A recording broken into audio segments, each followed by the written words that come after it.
En d'autres termes, votre matière essaye de changer la matière. Quand ça arrive, tout d'un coup, l'ego est endossé et devient excessivement égoïste. Alors on est égoïste, on essaye de prendre soin de soi, on devient complaisant, égocentrique. Je suis votre hôte, Dr Joe Dispenza. Commençons. Que pouvons-nous faire pour ne pas nous identifier autant à notre ego avec je, moi? Eh bien, je pense qu'il doit y avoir un équilibre à maintenir entre le monde réel et le monde quantique. Cela signifie que nous devons faire preuve d'esprit pratique lorsque nous naviguons dans la réalité tridimensionnelle. Et reconnaissons-le, nous y passons la majorité de notre temps. C'est ce qu'est la réalité physique. C'est s'engager dans ce monde avec nos sens. Le problème est que lorsque l'ego est en équilibre, son travail consiste à protéger le moi, à protéger le corps. Si vous êtes près d'un feu de joie et que les braises soufflent des cendres vers vous, votre ego vous dit de vous éloigner. Si vous faites de la randonnée et que vous longez une falaise très étroite, c'est votre ego qui vous dit de rester près de la paroi et de vous éloigner du bord. Le travail naturel de l'ego est de nous protéger. Ce qui se passe, cependant, c'est que lorsque nous sommes stimulés par les hormones du stress, ce qui, soit dit en passant, est le cas dans 70% des cas, le stress nous amène à nous concentrer excessivement sur notre corps. Si vous êtes poursuivi par un tyrannosaure rex, que vous avez une montée d'adrénaline et que vous passez en mode urgence, vous allez utiliser toutes les ressources de votre corps pour échapper à ce prédateur. Mais si ce n'est pas T-Rex et qu'il s'agit d'un collègue assis à côté de vous au travail, vous déclenchez la même réaction. Et ce qui était autrefois très adaptatif devient très inadapté. Car lorsque vous activez la réponse au stress et que vous ne pouvez pas l'arrêter, vous vous dirigez vers la maladie. Les gens deviennent donc dépendants de la montée d'adrénaline, de la montée d'hormones de stress qui stimulent le cerveau et le corps. Donc, dans un sens, ils commencent à rencontrer les gens et les conditions de leur vie pour réaffirmer leur dépendance à cette émotion. En d'autres termes, ils deviennent dépendants d'une vie qu'ils n'aiment même pas. C'est pourquoi le changement est si difficile. En même temps, quand vous êtes menacé par un prédateur, vous recherchez le danger. Toute votre attention se porte sur le monde extérieur. Vous réduisez votre attention à la cause du changement de votre état interne. Cela devient donc une habitude. Les gens commencent tout d'un coup à réduire leur attention sur tout ce qui est matériel. Eh bien, dans le monde quantique, la réalité est à la fois une particule et une onde, de la matière et de l'énergie. Ainsi, nous commençons à exclure le champ des possibles lorsque nous avons l'habitude de nous concentrer uniquement sur le monde matériel. Et par le même biais, lorsque vous êtes menacé, vous commencez toujours à sélectionner la possibilité dans le futur en vous basant sur vos souvenirs du passé. Vous pensez au temps qu'il vous reste pour fuir ce prédateur. Donc toute votre attention est sur le corps, sur votre environnement et sur le temps. Et maintenant, là où vous placez votre attention est là où vous placez votre énergie. Et maintenant, vous êtes enfermé dans les règles de la physique newtonienne, où vous devez respecter un certain nombre de règles. En d'autres termes, votre matière essaie de changer la matière. Lorsque cela se produit, tout d'un coup, l'ego est endossé et devient excessivement égoïste. Alors, nous sommes égoïstes. On essaie de prendre soin de soi. Nous devenons complaisants, égoïstes, égocentriques, on se glorifie soi-même, on s'apitoie sur soi-même. Tout tourne autour du soi. Et c'est là que les gens finissent par avoir des problèmes, parce qu'il n'y a que peu de choses que vous pouvez faire. Vous pouvez rivaliser, vous pouvez manipuler, vous pouvez mentir, vous pouvez vous battre pour ça. On peut essayer de le prévoir, de le contrôler. C'est la matière essayant de changer la matière. Alors l'ego devient plus frustré parce qu'il ne peut pas produire de résultats. Et ensuite, ces mêmes hormones de frustration renforcent l'ego. Et maintenant, la personne est sur la roue du hamster.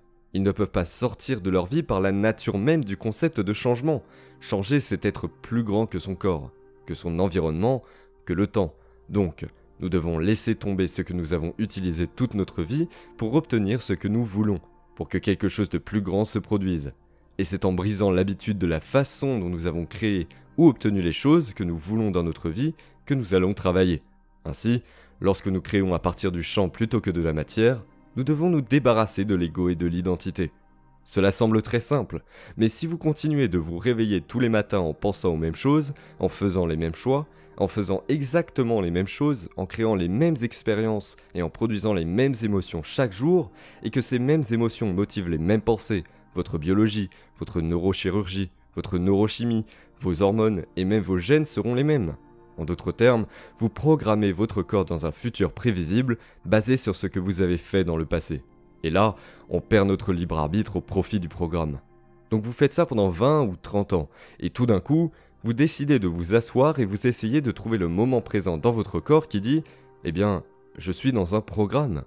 Je dois me lever, je dois faire le petit déjeuner, je dois aller à la salle de bain, je dois vérifier mes emails, je dois regarder les informations, je dois prendre une douche. Votre corps essaie de se lever et de faire des choses.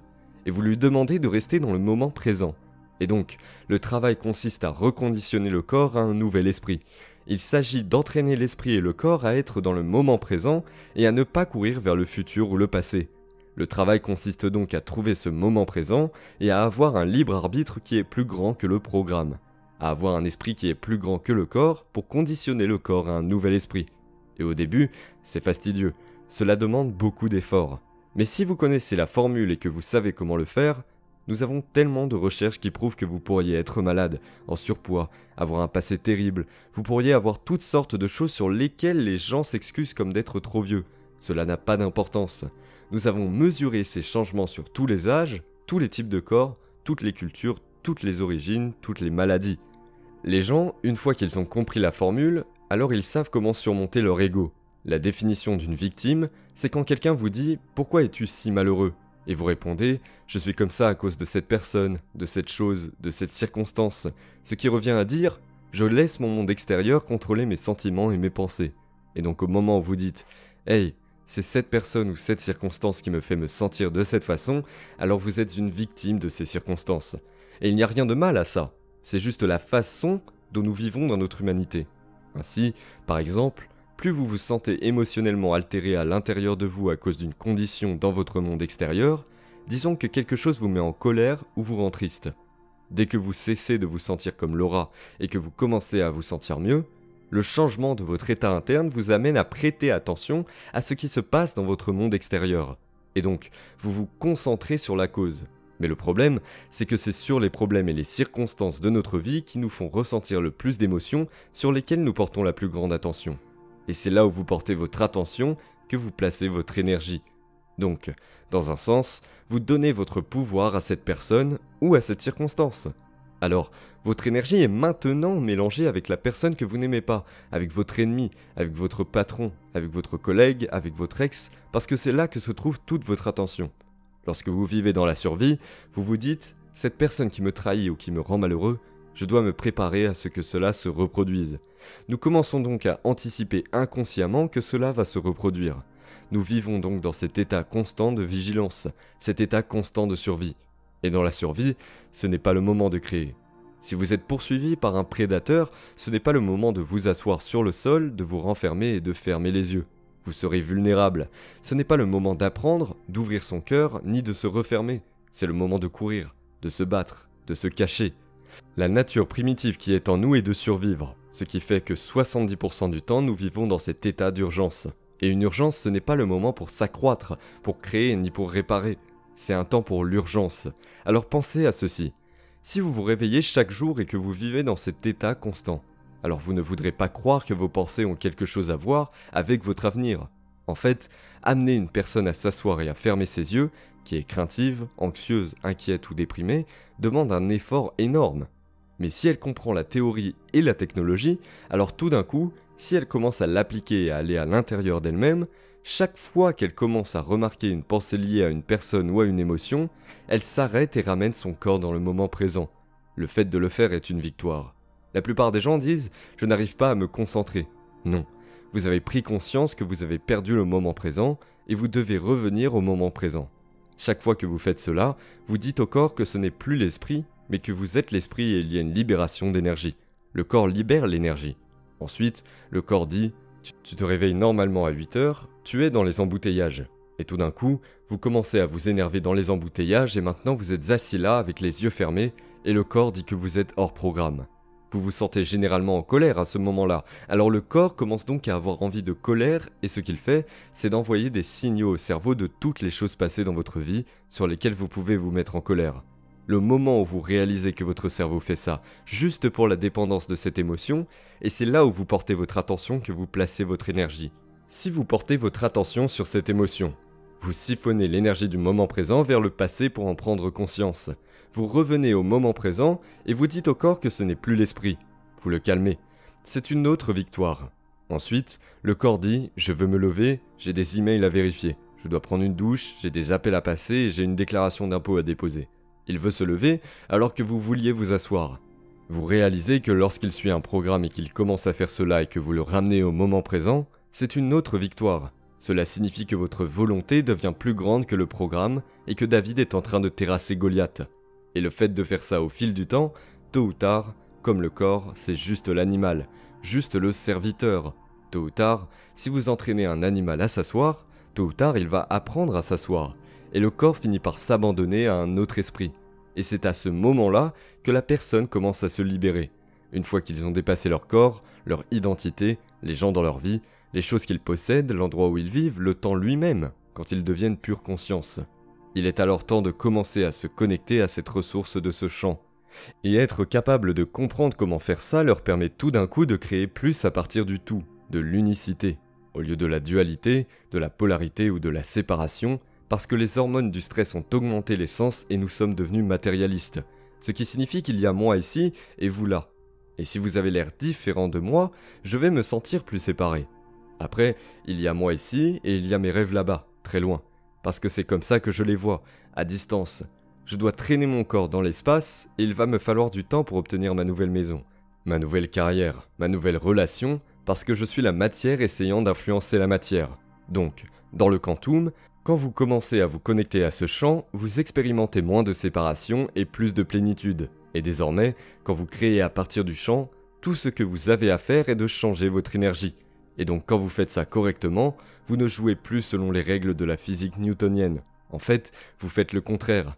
Vous commencez à attirer les expériences vers vous parce que maintenant vous êtes le vortex. On pourrait dire que vous faites s'effondrer le temps et l'espace, ou que l'expérience est attirée vers vous. Tout d'un coup, le jeu change parce que les synchronicités, les coïncidences, les sérendipités, les opportunités commencent à apparaître dans votre vie et vous êtes maintenant le vortex. Vous êtes le centre de cela. Quand cela commence à se produire et que vous commencez à corréler ce que vous faisiez à l'intérieur de vous qui a produit cette expérience à l'extérieur, vous allez faire attention à ce que vous avez fait et vous allez le refaire. Et tôt ou tard, vous allez commencer à croire davantage que vous êtes le créateur de votre vie et moins la victime de votre vie. Maintenant, voici la mise en garde. Vous ne pouvez pas avoir une super méditation, vous sentir entier, tout spirituel, tout connecté et au moment où vous ouvrez les yeux, vous revenez au programme. Vous commencez à vous mettre en colère, à être frustré, à vous impatienter. Dès que vous faites ça, vous vous déconnectez de l'énergie de votre futur et vous retournez à l'énergie de votre passé. Et ne vous attendez pas à ce que quelque chose change dans votre vie. En fait, le but de ce travail est de changer le corps et le cerveau, de sorte que lorsque vous vous levez de votre méditation, vous pouvez maintenir cet état modifié de l'esprit et du corps pendant toute la journée. Et si vous pouvez, préparez-vous parce que des choses bizarres et merveilleuses vont commencer à se produire dans votre vie. Vous devez être capable de maintenir cet état avec vos yeux ouverts, aussi bien que vous l'avez fait avec vos yeux fermés. C'est un entraînement.